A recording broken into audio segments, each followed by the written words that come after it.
Hello, Ghosties. I'm Chance Lee. And I'm Amanda McAvoy. And this is That's So Gothic, a movie podcast about girls, guys, and haunted houses. And, Amanda, I think we watched the wrong movie. um, but we're still going to talk about it.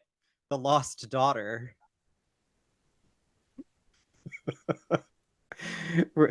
hmm.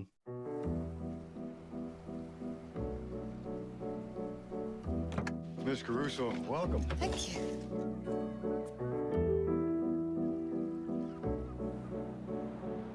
Excuse me, I work at the beach house. Just let me know if you need anything. Great.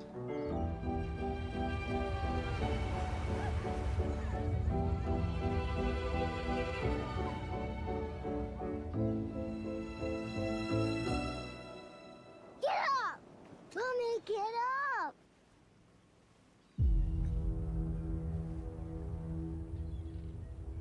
You don't have kids? Yes, I have 2 daughters.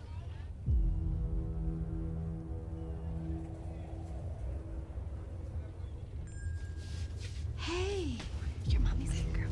You're my big girl. She's driving me crazy. What were your daughters like when they were little?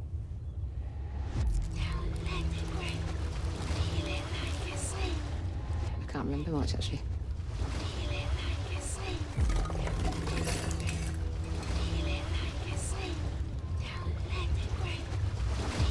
I saw you at the beach today.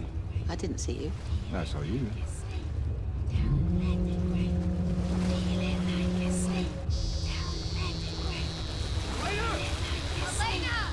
The little girl lost her doll. She wouldn't stop crying.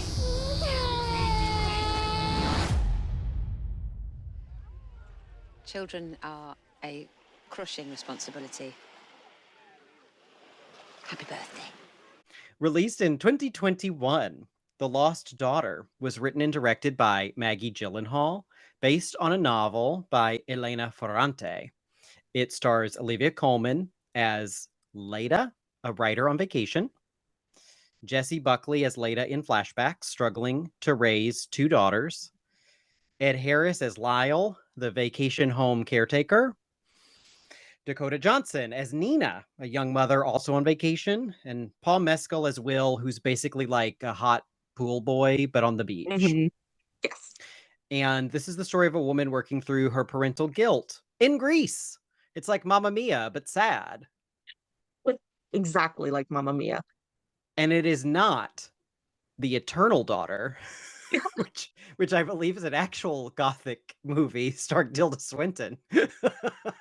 But there was some...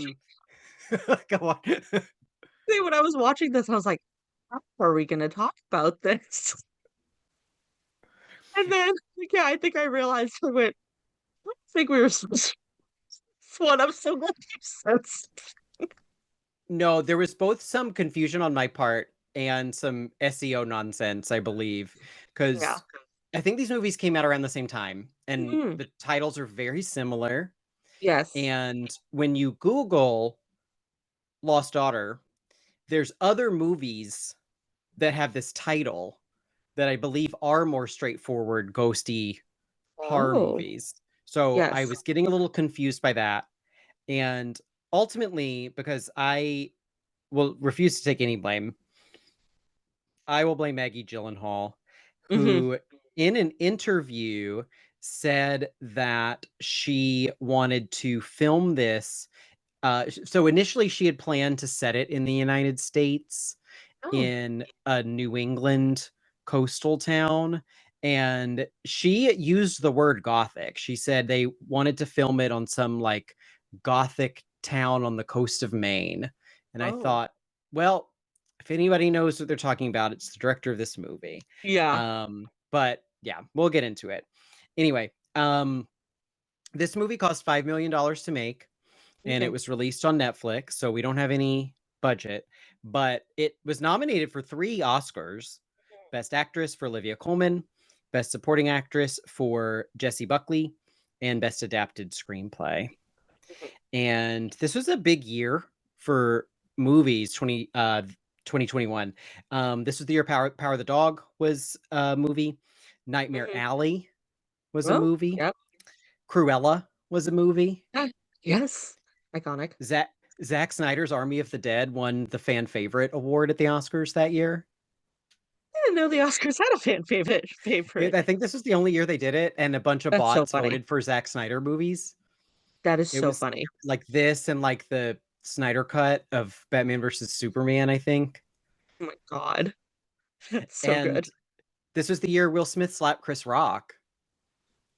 Oh, wow. Big year for the Oscars. Big movie year. Yeah. And this was I think a really good movie. What Mhm. did you think about it?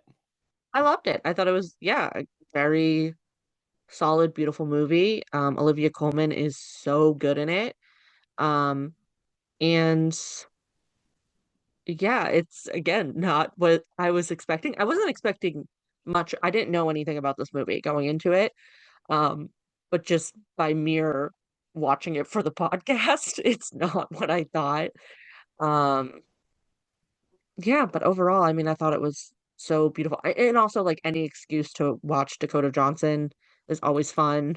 Paul Mescal is like really cute and charming in it. Um, yeah, it's nice. And I love Jessie Buckley too. She's great. Um, so great movie. Now, have you ever read anything by Elena Ferrante? She has those neat are they called Neapolitan novels? There's a series of 4 books that chronicle the lives of these two friends, I think, through Oh, their okay. whole lives, and they're on the coast of Greece, and the first one is called My Brilliant Friend. Brilliant. Yeah. I I read that have, one. yeah. Oh, okay. Did you like it? I loved it. Yeah. I've been meaning to read it, and this movie made me go, I need to put that to the top of my TBR. Because I would love to read this one too, but I think she's most well known for My Brilliant Friend. Yeah, those are very well respected books. I Mm-hmm. have a hard time just initiating reading fiction, like it frightens me. Same. And they're long. They're long books. Oh, are they? Like 400, 500 pages a pop. Um, and small type, small type. Oh, oh. So, but it's just I loved the way she wrote. Everything was very well observed, little details and the nuances in the characters' relationships. Yeah, I can see Do that. you, do you know anything about her? The author? Hmm. No, I don't. No one does. So Elena Ferrante is a pseudonym, and no one knows who she is.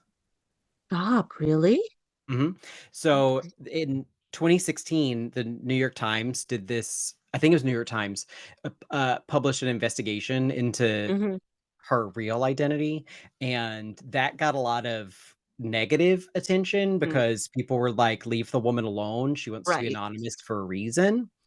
And I kind of forgot about it for the last 8 years and was looking it up today and learned that the current consensus is that Elena Ferrante is an old Italian man named Domenico Starnone. Stop, really? Mm-hmm. That's mind-blowing. He's in his 80s and Oh, he's married to a editor, a book okay. editor. And for a while, I guess people believed that she was Elena Ferrante, Mm. but then either with an AI or something, analyzed the text of his published novels, um, Oh, and compared them with the Elena Ferrante books and found that they were very similar in their writing styles. wow. Again, I mean, I don't know how to feel about that. It's like, kind of let it be. Mm-hmm. I mean, that's so interesting because just, again, I've not read anything by her, but based off of this movie, it seems like they're very well developed female characters. So it's so interesting that that would come from an 80-year-old. But I mean, an 80-year-old Italian man probably has a lot of history with the ladies. So And maybe they're like a couple, yeah, maybe they co-write. brainstorm. Yeah, yeah, I could see that. And maybe that's why, he uses the pseudonym is they don't want to like fight over who gets, Mm. credit. Um, Mm. but Wow, that's really interesting. Yeah, I always think about that when her name pops up. Mm-hmm. Mm-hmm. But we have plenty of people who we do know that worked on Yes. this movie. First and foremost is our writer-director, Maggie Gyllenhaal, whom we've never talked about on the podcast. Oh, wow. I really like her. I think she's great. I don't know that I have a lot to say. Is this the first movie she directed? Yes, and the second movie she directed is coming out next year, which Yes. also has Jessie Buckley in it, Mm-hmm. and well, it has gothic inspiration, but doesn't look gothic at all, much like this Yes. movie, perhaps. But she's doing the bride, exclamation point, where Jessie Yes. Buckley plays the bride, exclamation point, of Frankenstein. Yeah. I'm excited for that. We talked about it briefly. I think my favorite thing is that in trailer you find out that she calls Frankenstein Frankie. And I think that's like really adorable. I will see it. Yeah. Yep. That's all I can say. It looks insane. Yep. And I'm not sure if I mean that in a good way or bad way. It remains to be seen. I Yeah. I mean, this movie I think is fantastic. I think Mm-hmm. it's really well acted. The script is great. It's very well made. So I am optimistic. But who knows? Who Yeah. knows? Yeah. It looks like it weirdly, well, I guess maybe weirdly isn't the right word, but it gives me like Lisa Frankenstein vibes. Like very campy, very strange. So it's definitely I'm imagining just from what I've seen a departure from this. So Yeah, it I'm gives me excited. Joker 2 vibes. Yeah, yes. Should have And just cast that was a Lady turd Gaga. though. Yeah. Yeah.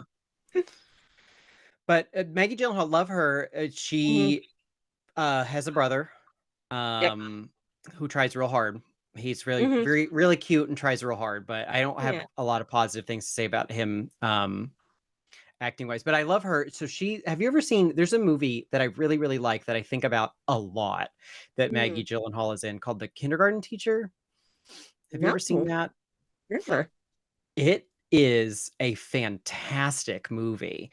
It's Mm. about a kindergarten teacher played by Mm. Maggie Gyllenhaal, and she's also a struggling slash failed writer. She Okay. goes to these adult creative writing classes at night, and everyone drags her writing and hates it.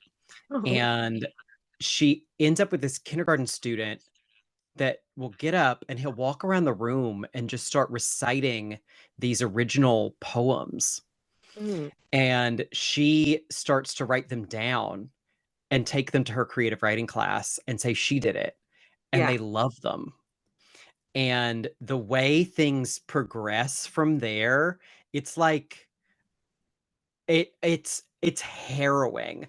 And Really? not in like a horror movie sense, but just like every decision she makes, she's like, Maggie, no, no, don't, oh, anything but that, anything but Yeah. she just keeps going. Oh my God. But it's fascinating psychological movie. She's Ooh. phenomenal in it. Highly recommend Kindergarten Teacher. Interesting. Is that like a relatively newer-ish movie, like 2000s or 2010s? Within the last 10 years, I believe. Okay. Interesting. I've never heard of And it. I had never heard of it and stumbled across it, I think on Netflix once, and was like, Mm. I like Maggie Gyllenhaal. Yeah. Click, and then could not tear myself away. Wow. All right. I never hear about the movie talked about either, so I just wanted to share that. And she has a very cute husband, Peter Sarsgaard, who Yes. is not ironically, I don't know what the term is, but she casts him as the man no woman can resist, which Yes, I think is really charming. I think so too. And honestly, true. He is in, one of my favorite movies, Orphan. Mm-hmm. He's so charming in Orphan. If I was Yep. a 10-year-old Romanian orphan, I'd want to sleep next to daddy too. If he was if he was my new daddy. Um, but yeah, he's adorable. I love him. He's, I believe, also going to be in The Bride, exclamation Really. point. Oh, exciting. And Jake is also Yes, it's gonna be a family affair. family affair. So Yeah. optimistic, looking forward to that. Yes. Olivia Colman. She's been around a long time, Yes. and she was in movies that I had seen but never quite clocked her before. Mm, Like, I guess she's in Hot Fuzz, which I've I was seen just gonna say, like 5 times. Don't yeah, remember her. yep. She's Hot Um, Fuzz. She's a voice in the new Puss in Boots movie, which great movie, 5 stars, one of my favorite movies ever. Um, so I can't actually remember who she is in it. Hold on, let me see, because I feel like I have a vague idea, but oh, yeah, she's the mama bear. So there's Florence Pugh is Goldilocks and Olivia she is. Colman. Yes. And that's why I saw the movie because I was like, I love Florence Pugh. I want to see all of her movies. I And didn't know she it's, was in that. yes, she's in it. She's Goldilocks, and Goldilocks is like a kung fu master fighter. Um, and I think they're like trying because the whole point of the movie is they're trying to find like a star that has fallen to make a wish on. And Florence Pugh's Goldilocks, I think is gonna wish like for her family or something. And it's really sad because like, you know, bears are supporting her, but also they're like, but we're your family. And Olivia Colman's really good in it. Oh, It's the mama bear. Who's the daddy bear? Ray Winstone. Does that ring a bell? I don't know who he I is. feel like I can see his face. Um, Yeah. is he Apparently kind he of was, like older guy? yeah. Oh no, that's not who I'm thinking of though. Oh, okay. Yeah. And then Samson Kayo is Baby Bear, which, oh, I know. He was in that F1 movie that I saw pretty recently and I didn't love. But Oh, anyways, okay. so Olivia Colman has been on in some iconic works. She, I feel like, exploded with The Favorite in Yes. 2019 with Rachel Weisz and Emma Stone. Hmm. Um, did you ever see that one? I have not watched that one yet. I want to. We could honestly make a gothic case for that one, I feel Oh, like, and it would be nice to okay. talk about Rachel Weisz. Yeah. Again. She was my cousin We, Rachel. I forgot yes. about that. Yes. Yes. She's so great though. Yeah, it's a good movie. And then I never watched the show, but she was in The Crown, which is a star maker of a Oh, program. that's right. She was the crown. She was The Crown. Yeah. Yeah, that's right. Forgot she was honestly in that. Yeah, I never I never had watched it. a desire to see it. Yeah. The only thing I like about the crown is there's that iconic scene um with Princess Diana and who's her husband is Prince Charles, now King Charles. And it's that really great scene and he goes like, Camilla is who I want.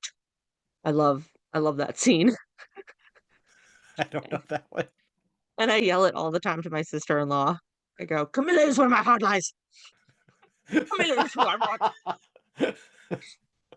Whenever I point at something that I want, I'll go, Camilla is who I want. Oh my God, that's And funny. then poor Princess Diana. What about about the mother of your children dropping the boys into this? It's great. It's a great scene. Does not Wow. involve does not involve Olivia Colman. Poor Olivia Colman. Sorry, I don't know that she was in any super iconic scenes like that. So Ah, that's a shame. She has plenty of yeah, other iconic scenes she does. to do. She's really good in this movie. Mm, She plays Leda, hmm. and she's an older woman, has 2 daughters. What For a while I was like, is one of them when I was still thinking this was like a gothic movie, I was like, is one of them dead? Um, Yes. Yeah. and she just carries all this guilt with her and makes some bad decisions because of it. Yeah. Yeah. And I mean, bad decisions, that's a good way of putting it, but also like very realistic. Not realistic, I guess, but Understandable. decisions, bad decisions that you don't necessarily blame her for in the Yeah. like, I mean, I guess I don't, but also, you know, fuck them kids kind of thing. But um yeah, she's so good. She also has one of those voices where you just want to mimic it. Like she just has this like beautiful British accent where she talks like this. I just love her. Yeah, she's great. The role is so nuanced and a little Mhm. funny and a little sad, and I feel like that's right in her groove. Mm, yeah. And Jessie Buckley plays the young version of her. Jessie Mm. Buckley is going to be in a movie with Paul Mescal, um, Mm. based on the book Yes. Hamnet, Hamnet. um, Yes. and that's directed by Chloe Zhao. Yep. So she's busy for some reason, and I cannot explain why. Don't ask. I thought she and Julia Garner were the same person for like 3 or 4 years, Mm, a while. I thought, yeah. wow, she has range. Yes. The short curly hair.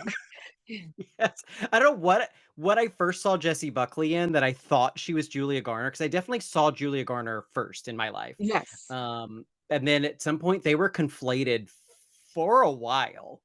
Okay. I could honestly see that. I don't understand it, but I could see it.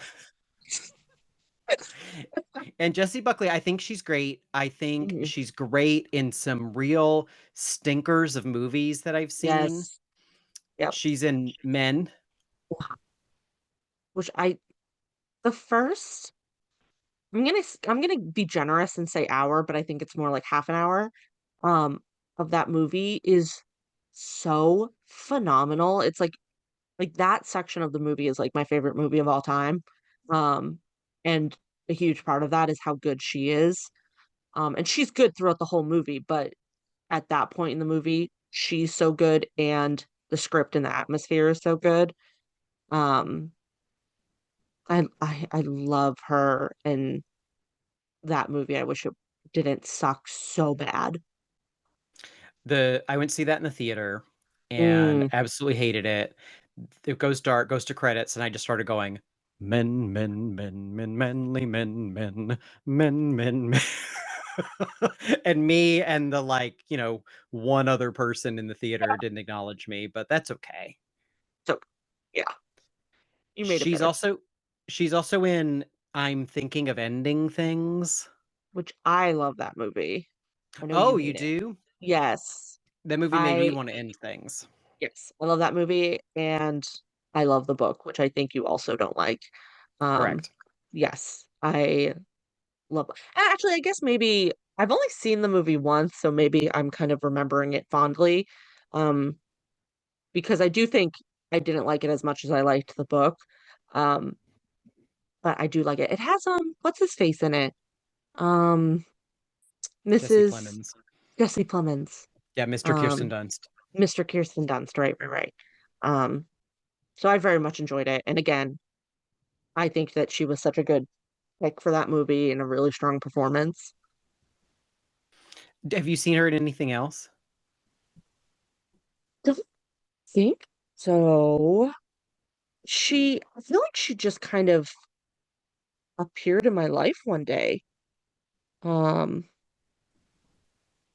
yeah, I mean, Jessie, what's her last name again?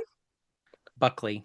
Buckley. I almost said Jessie Plemons. Getting it confused. Oh, that Jesse's. I didn't even make they're both named Jesse.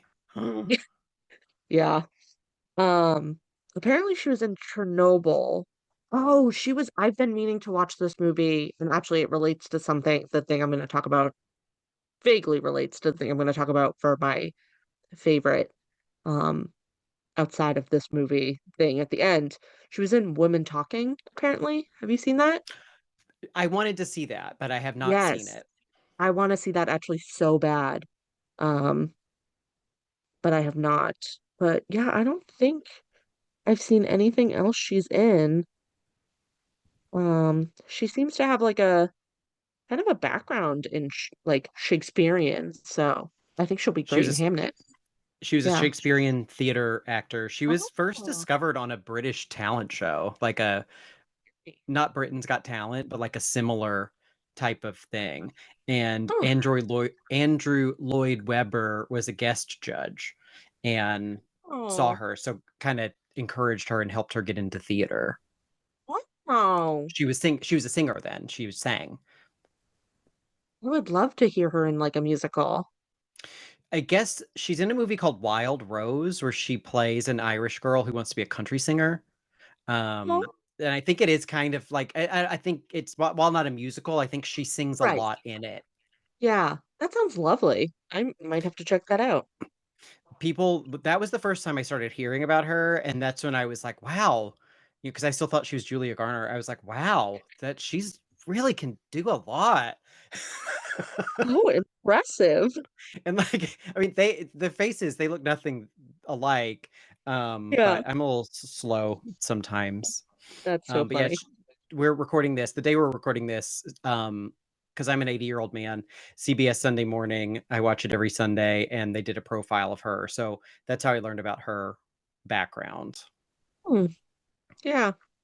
Yeah, she seems like lovely. So she must be younger. Like, I think she's mid-30s. really? Yeah. Oh, wow. I think for Hollywood, she got off to like a slow start. Yes. Yeah, yeah, yeah. Interesting. Yeah, she's great. I'm excited to see her in, I almost wanted to call it Mother, the exclamation point. Mother. Bride exclamation point. Yeah. It's very confusing. I do love a movie with an exclamation point. That's true. Also Irish is Paul Mescal. Hmm. He his breakout was Normal People, Yep. which I feel like is for straight people, so I didn't watch it.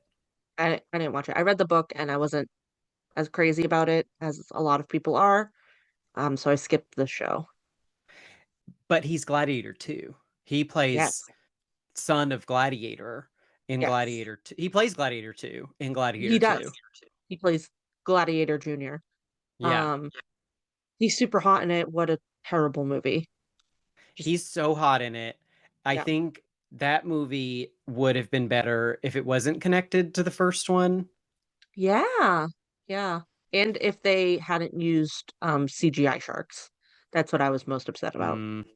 Not a single Was it shot of a real shark. was it you, or was it me, or was it a podcast? I don't even remember. It's a fever dream where the Yeah. mom from the first movie shows up and somebody in the theater goes, "Who's that lady?" Wasn't for me because I saw it in an empty theater. Oh, okay. Maybe it was literally my theater. Somebody goes, "Who's Yeah. that lady?" And I was just laughing. I was like, "Why? It doesn't even need to be connected. No one remembers. This was 30 fucking Oh, years ago." Anyway, yes. Yeah. this is not a Gladiator 2 podcast, but yeah, he's a babe in that. Hmm. Hmm. Ed Harris is back. We've talked about Ed Harris and Mother exclamation point. Yes. Looks like shit. I feel like that's his new lane is like, I'm gonna Yeah. look as fucking ghastly as possible in a movie.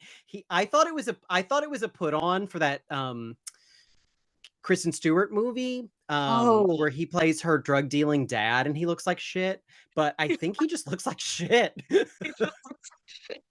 Poor Ed Harris. He used to be such a babe. Yes. I remember because he's in the first place I ever experienced him, at least like cognitively, like I remember, was Westworld. He's in Westworld.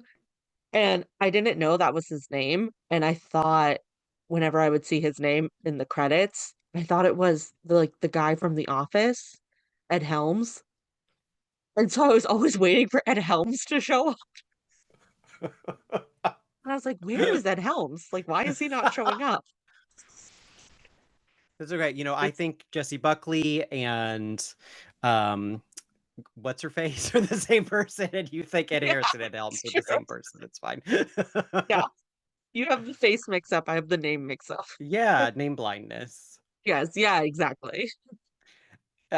We also have Dakota Johnson, looking hot. Madam Web herself. Madame Web, hot as always. I don't think we had experienced Madam Web when we last talked about Dakota Johnson, but Really, now our lives have changed. truly, for the better. I Like fucking Wicked love Part Madam 2. Web. We've been changed for good. Yes. Oh, when that Yeah. scene where she's just starts talking about her dead mom at the baby shower is so funny. My favorite part that I always reference is like she's just in Peru. Like no other movie, like there's usually some sort of buildup. She's just in Peru.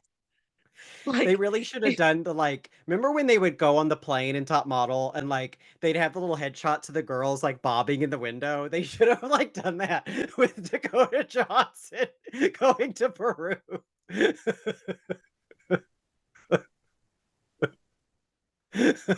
oh my God. Yeah, there's just nothing. Oh, it's such a good movie. It's so delightful. She's so good. She's so good. We love her. Nothing else to say about her. No. But she is fabulous. So Mhm. let's talk about the the gothic elements of The Lost Daughter. In our gothic films, we often talk about the girl, the guy, Mhm. the house, the haunt. So we have none of that here. But but I will say, because I watched maybe an hour of this movie before I was like, what the fuck did I do? And I will this movie, and I don't know if it's because I was just watching it through that lens, Right. is creepier than expected. And does have, at least in the way of the setting, Uh-huh. I think these weird gothic inspired at least elements, because we have it's kind of isolated. You know, she's Yep. on this sure, it's a beautiful Greek beach and beautiful Greek house, but she's isolated and kind of Mhm. being suffocated by these intruders Yeah. that have come into her private space. Not private, you know what I mean? She's expecting a Yeah. peaceful vacation and she doesn't get it because he's fucking loud. Are they Greek too? Or are they I think they're like they're not from Greece, but I think I think the sister-in-law or whatever she is adjacent to them says something about I think they're like New Jersey Greek, you know? gotcha. Okay, so they're I'm from America as well. Yeah, there's like no way they're not from New Jersey.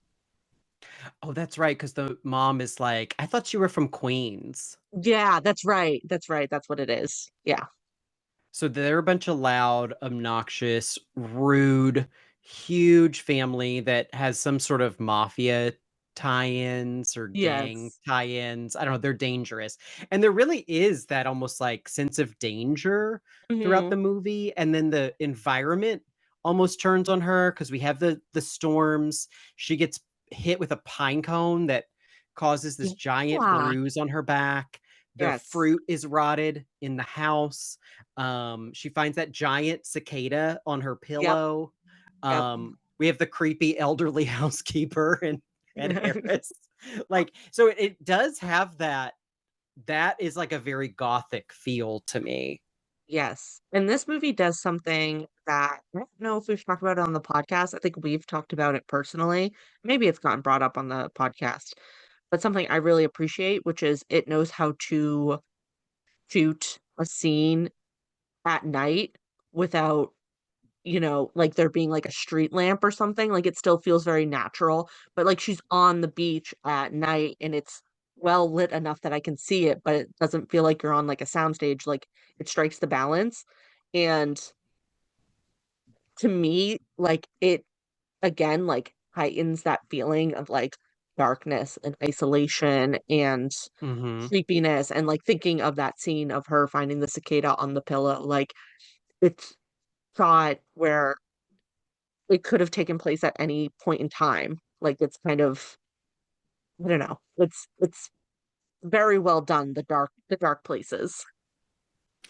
Again, I think speaks to the good production value of the Mm, movie. Just very well lit, very well yes. staged. They shot it in Greece, Hmm.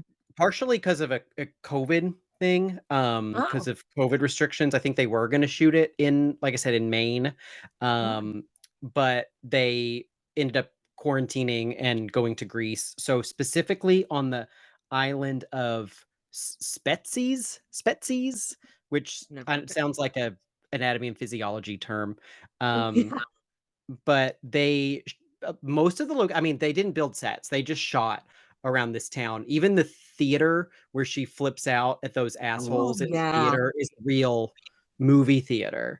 Ooh. So they really, I think, struck gold with the location of this. Yeah. Yeah. I know. It's a beautiful little village. I would love to go visit it. Forgot about that theater scene. Oh, that pissed me off so much. Um, yeah, and I mean, her house is like, if we were to look at it, it is sort of a well-defined house that she's staying in.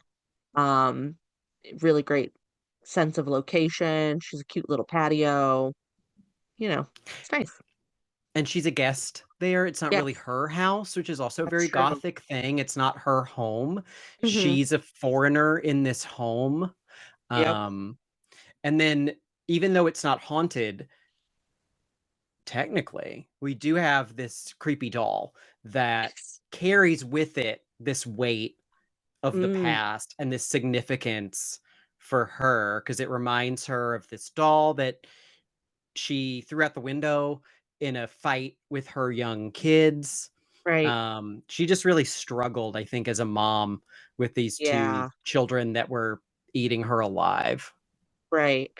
Like the doll is very much, you know, I feel like we don't talk a lot in like metaphors and things like that on this podcast, but it's definitely, a metaphor for motherhood.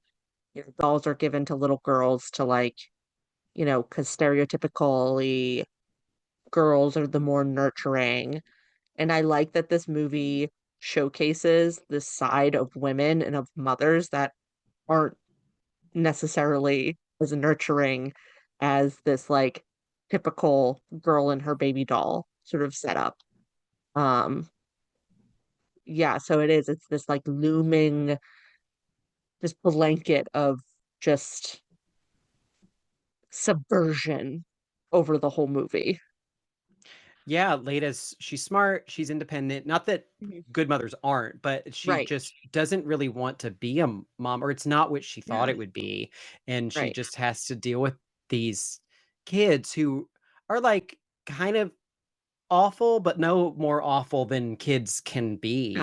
Right. But she just can't handle it. But you really sympathize with her, and she has this guilt about it. And so when Dakota Johnson's character's daughter goes missing, she helps Hmm. find the daughter, but then for some compulsive reason keeps this doll and she hides it in like a Yes. cabinet in the kitchen.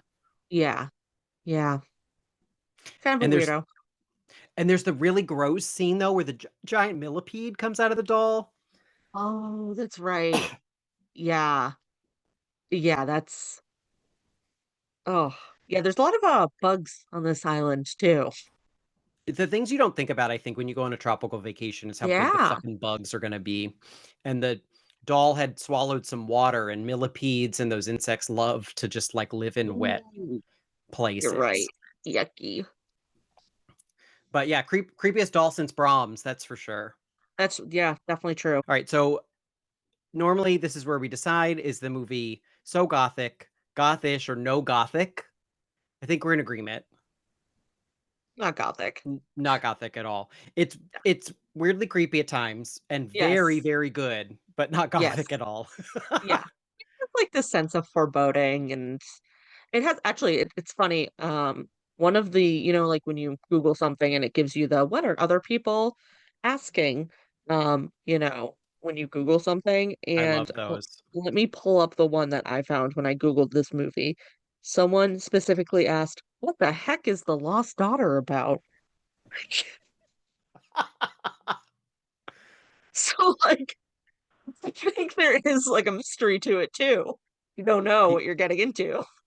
People found it confounding, I guess. Yes. Yeah, what the heck is it about? I just realized I forgot we always talk about the Rotten Tomato um Oh, of The Lost Daughter, and I got distracted by the fact that it was on Netflix and didn't yes. have a budget. So 94% critical tomato, Wow. 56% audience score. So um polarizing for the public versus the critics. Mhm. Mhm. I think Interesting. I think like you said, the metaphorical nature of it confounds your average audience. Yeah, and it's definitely a serious movie, one you really have to sit and pay attention to. And it's a movie that's very much centered around the performances. Um, Yeah, it's not like I think it was very rightly praised at the Oscars. It's that kind of movie. Yeah, it's definitely that kind of movie.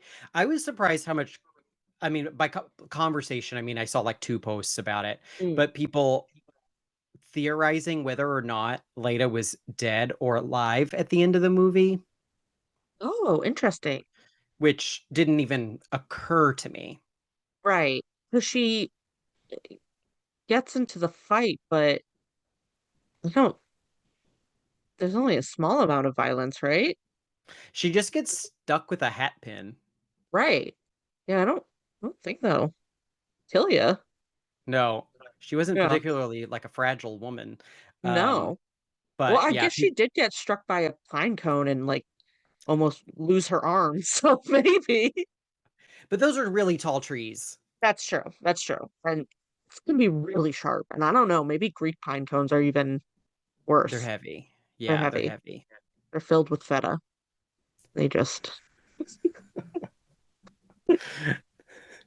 They splatter all over the they ground. splatter. Were there any memorable scenes you wanted to mention? Um, honestly, no. I kind of mentioned I'd watched this movie a little while ago, so I feel like a lot of what was left in my mind was plot. Um, God, I forgot about that theater scene though. How fucking infuriating. I don't even know what I would have done in that situation because I've been in theaters with people talking, and even if it's just murmuring, it's like I just want to rip my spine out. So I can't believe that she didn't just like I mean, I guess she did lose her marbles, but um yeah, that's all I have to say. What about you? One of these days I'll flip out at a theater. That's why I don't go. It's for everyone else's safety. I'm Yeah, at the breaking honestly. point. Yeah. Um, not really, but one thing that I found kind of amusing, there's a part where I can't remember who she's talking to, and she says her name is Lita, and they say, Nita? And she goes, no, Lita. And then later on in the movie, Dakota Johnson says her name is Nina, and someone goes, Mina? And she goes, no, Nina. I'm like, why, why can't they understand what their names are? Why did that just happen twice? I just thought that Yeah. was a really weird detail. Interesting. It's like it's in the first letter too. Very strange. Mm-hmm. Mm-hmm. Hmm. But anyway, thank you for talking about The Lost Daughter, despite its non-gothic Yes. nature. Yep. Um, what else have you been enjoying, Amanda? I just finished listening to this book called Scream with Me. I believe it's me. It's either Scream with Me or Scream with Us. And I feel bad. I should have looked up the author first. Um, but it is a nonfiction book. It is a look into 6 movies from the late 60s to the early 80s. So I'm going to try to remember this off the cuff. It's Rosemary's Baby, um, The Exorcist, Stepford Wives, oh my goodness, Alien, The Omen, and then what's the sixth Okay. one that I'm forgetting? Gosh, I can't remember off the top of my head. It's by Eleanor Johnson. So the tagline is Horror Films and the Rise of American Feminism, which I will be the first Okay. person to say that I'm a feminist. Um, I'm not always the biggest fan of feminism discourse when it comes to popular media. And I mean that as I think sometimes it's a little bit too self-aggrandizing, takes itself a little bit too seriously, kind Mm-hmm. of thing. Um, Yep. and I was really weary of this movie. I'm actually really glad I pushed through it because the movies that they talk about, they're all directed by men.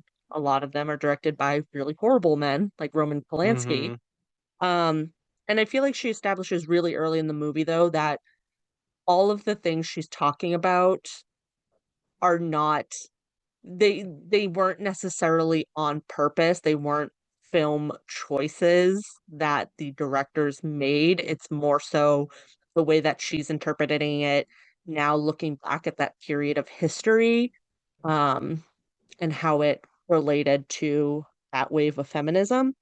Yeah. And the other thing that bothers me a lot about feminist discourse a lot is that it's not very intersectional. And I will say this movie does not go a lot into class or race. It basically, its entire scope is just about um access to like reproductive rights, which I kind of appreciate that it was such like a narrow scope in that way. Mm-hmm. Because I think the author maybe knew her strengths in what to talk about. Yeah. And so it ended up working very well for the book. But kind of going back, the thing I really liked about this book is I felt it had a good sense of humor. Um, there were a couple of moments where I kind of like was like, oh my God, you cannot seriously be like making that connection. But I feel like it was done with a sense of humor. So I actually kind of Okay. appreciated it. The one I can think of mostly is like when she talks about Alien, something about when they land on the Nostromo and they like enter it through the airlock. She calls it like leaving the womb or something. But again, I feel like it's done with like a very tongue-in-cheek kind of funny thing. Um, but yeah, I won't get too much into like the content of it. I do think it was just like very well done. I really liked the audiobook. And then my absolute favorite part of the book though, and why I'm like, I need to talk about this in the podcast is because so she talks about those 6 movies, and then she kind of the point she keeps making too is this term, and I don't know if you've ever like heard of it. I haven't, domestic horror. And so Oh. it's horror that takes place in your home. Um, and so I was like, oh, that's also very fitting for, what we talk about.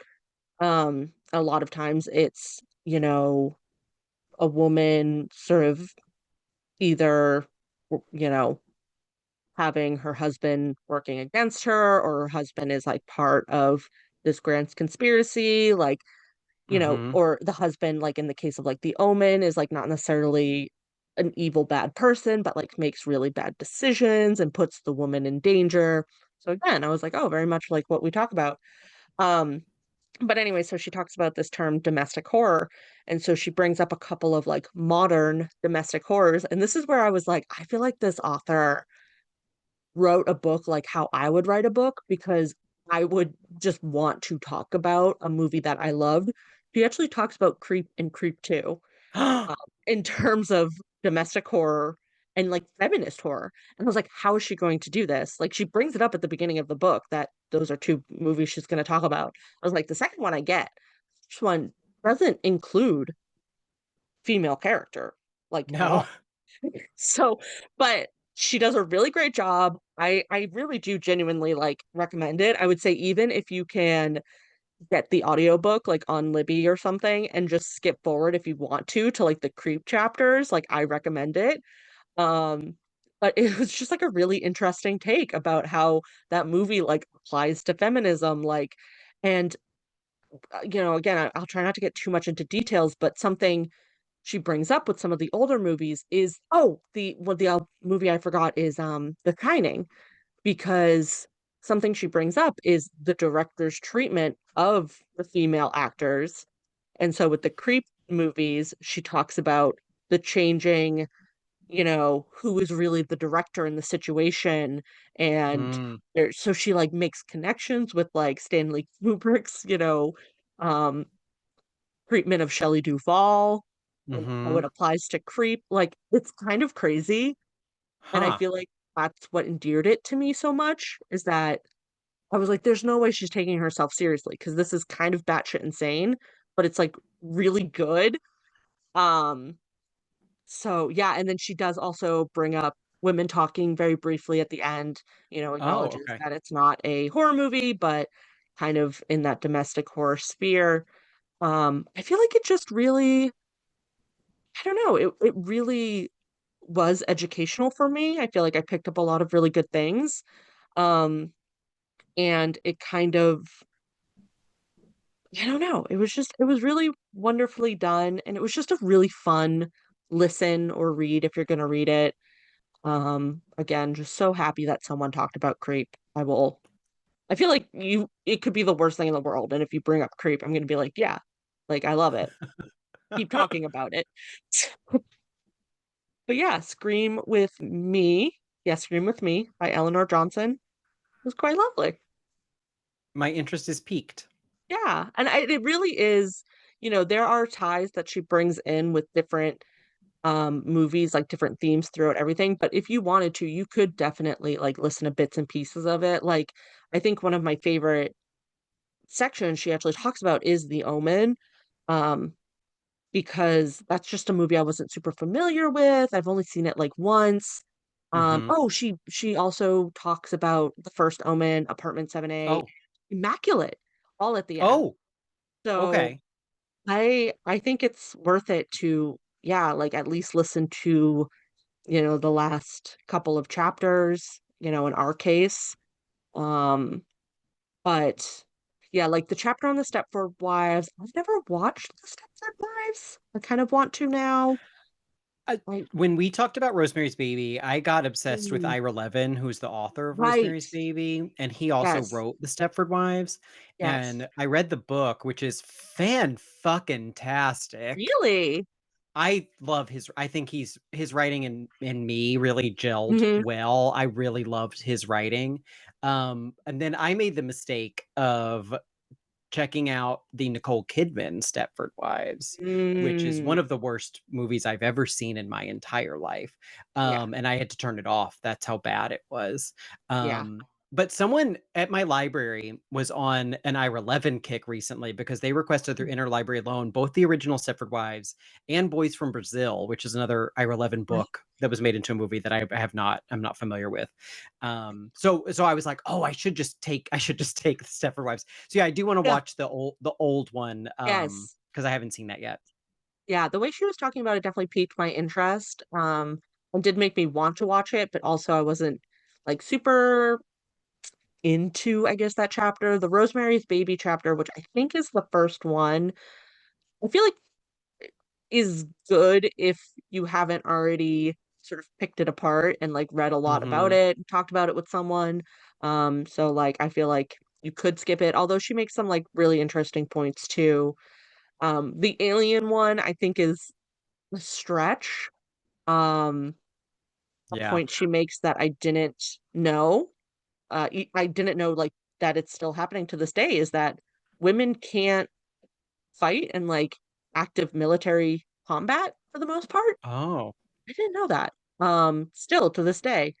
huh. Um, and so she kind of brings up like, Ripley being this badass, you know, fighter woman, which I thought was like kind of an interesting thing. But again, I think that chapter, not her strongest, but the Omen, I actually really liked some of the things she had to say about The Shining. Actually, especially in context with the hotel and how it's, the domestic sphere. Um, Mm-hmm. so I thought that was a really interesting chapter. And then what's the other one? Oh, The Exorcist. That one was actually really interesting because I feel like I've never, even though I love that movie and I know there's a lot of discourse around it, I've never considered it in any sort of social aspect. Um, Mm. so even just hearing like any sort of information discourse about it, was really interesting. So yeah, I mean, I think, you can kind of pick and choose if you want to, but overall it was still a really good listen, really good read. Very cool. Thank you. Yeah, I no put a problem. hold Of on it course. on my Libby Yeah. app. Yay. Oh, I hope you at least listen to the creep chapters and tell me what you think, because I think it's like kind of bonkers where she goes with it, and I love it. I can't wait. Yes, But I have to wait because it's a really long wait list, so I'll it be waiting a is. while. Yeah. It did take me a while to get it, so Yeah. apparently it's hot. I'll try to get my library to order a copy. Yes, please do. But yeah, so that's my suggestion. Have you been enjoying anything in particular? So I have a documentary to recommend. Love your documentary, Rex.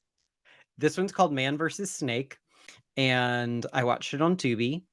And it is a documentary about a man and his high score in an arcade game called Nibbler, which is an arcade game I was not familiar with, and many people are not familiar with. And it's like the snake game that used to be on the Nokia phones, but Yeah. in an arcade game.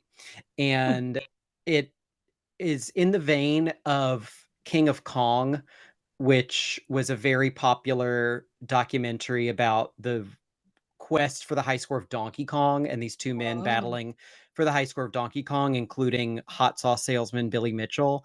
And Billy Mitchell, hot sauce salesman, he's featured in this documentary as well, because he's in that sphere of okay. people who compete for high scores in video games. Um, and what I really liked about I like any movie that is about people's little obsessions. And Mm, this one is about people's little obsessions and what like a small success can mean to someone.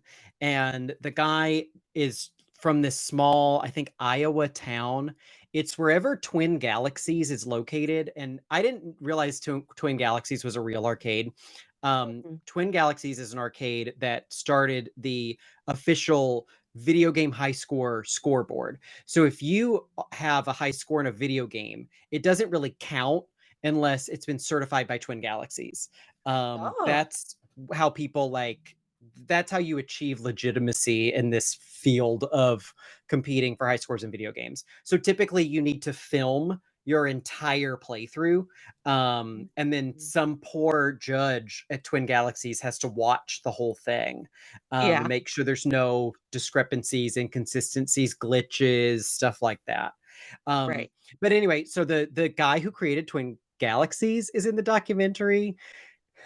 There's this really bananas part where all of a sudden he just starts sharing about his past, and how he honestly used to be a stone cold fox, and then got into drugs and then studied transcendental meditation in Of India, course. because I feel like that's what you do when you're Yeah, not on drugs anymore. And he just casually mentions, I forget the field that he was studying, but he's like, it involves different oils and, different massage techniques. And I even forget the word he uses, different blanks. And he goes, those are yeah. enemas. And then just so the documentary, they leave in little scenes like that, which I really appreciate for local color. Mhm. Um, so the main guy, of course, I can't remember any of their names because I'm the worst. He achieved this goal of getting the high score Nibbler because Nibbler was known for having the top score of 1 billion with a B, and most Whoa, video game scoreboards didn't have that number of digits. So it was a right. big deal to say I got 1 billion points in a video game. Mhm. So he got 1 billion points in this video game at Twin Galaxies. It was a big deal in this tiny town in Iowa. They named, how did I forget his name? His name is Timothy McVeigh. Stop. So they joke about how he's the other Timothy McVeigh. He has to get on a plane for the first time in his life. And he's like, I'm just nervous about going through airport security more than the Yes. flight. What? But so they make the day, they give him like a civic day in his honor, Timothy McVeigh Day. Oh, Like it just a big thing.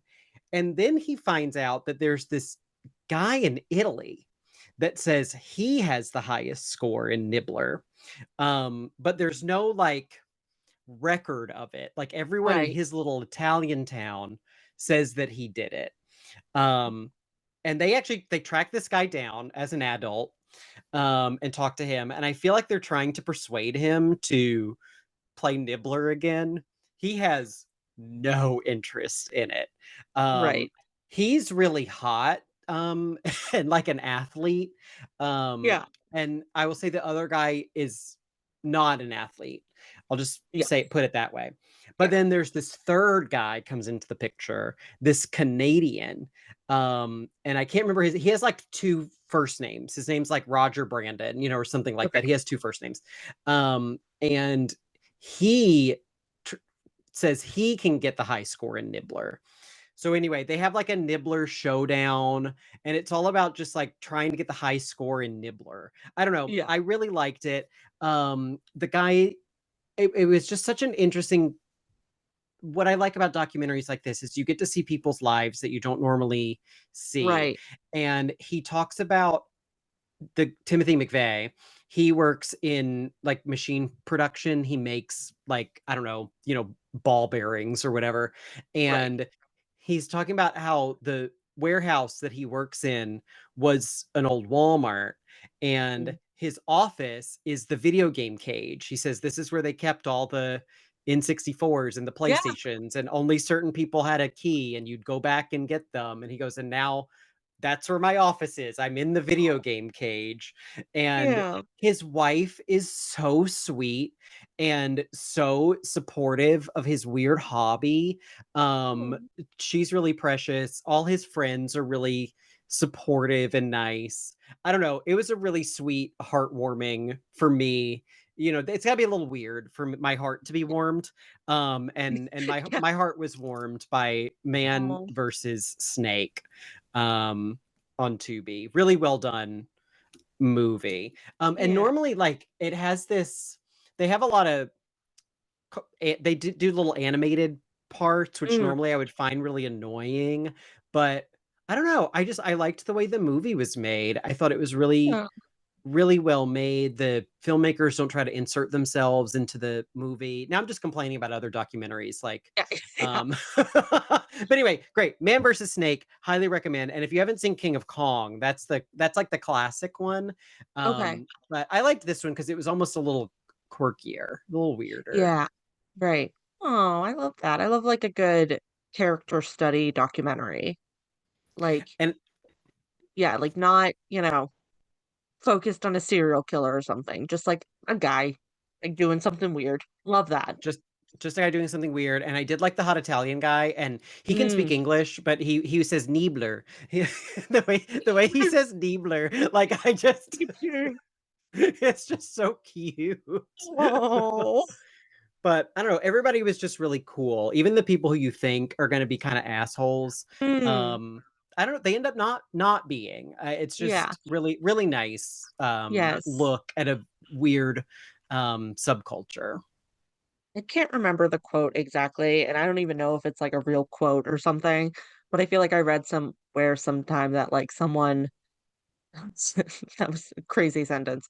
Um, Basically the quote is like, if you point a camera on someone long enough, like they're gonna say something weird.